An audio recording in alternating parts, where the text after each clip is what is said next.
snap their fingers, and some people just sway back and forth. I just sort of do them all together. And now here is Elvis Presley.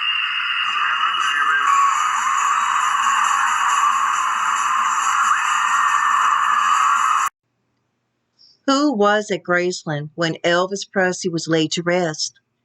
Vernon Presley, Elvis's father, said that day was a very hard day for him. Good evening, ladies and gentlemen. I would like to take this opportunity to thank you for all the cards and letters that you have sent since the passing away of my son, Elvis.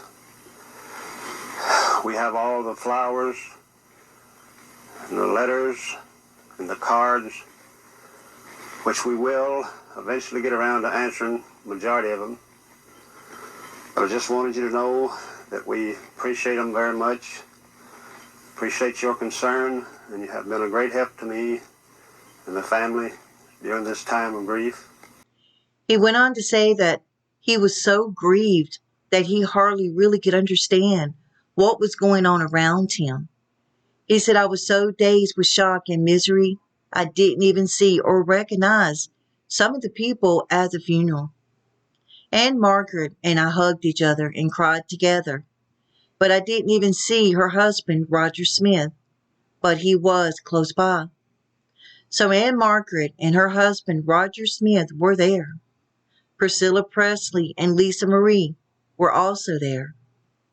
Carolina Kennedy, Tom Parker, James Brown, Charlie Hogg, George Hamilton, Ginger Alden, Linda Thompson, Sammy Davis Jr., Minnie Mae, Elvis's grandmother, J.D. Summers, Kathy Westmoreland, Bill Murray, Chad Atkins, and John Wayne went to Elvis Presley's funeral, but it was a private ceremony that he attended.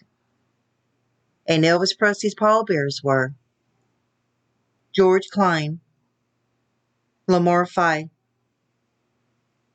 Jerry Schillings, Joe Esposito, Billy Smith, Gene Smith, and Dr. Nick. It was a very heartbreaking time for the family, friends, and Elvis Presley fans all over the world. After the funeral, Vernon cried and he said, Daddy will be with you soon. He went on to say, I am more heartbroken than I can express over my son's death. Yet I'm comforted by the sure knowledge that my son was a gift from God and his life was always in God's hands. But from one point of view, I would have wished him to live forever. Yet I know his early death, like all of his life, was a part of God's plan. I thank God that he blessed me with such a son. Vernon Presley passed away just 2 years later, on June 29th of 1979, from a broken heart. But now Vernon, Gladys, and Elvis are all in heaven together, praising God and loving one another. If you like this video, put a thumbs up, subscribe, and leave a comment below. And when you go out today, be safe, and God bless you all.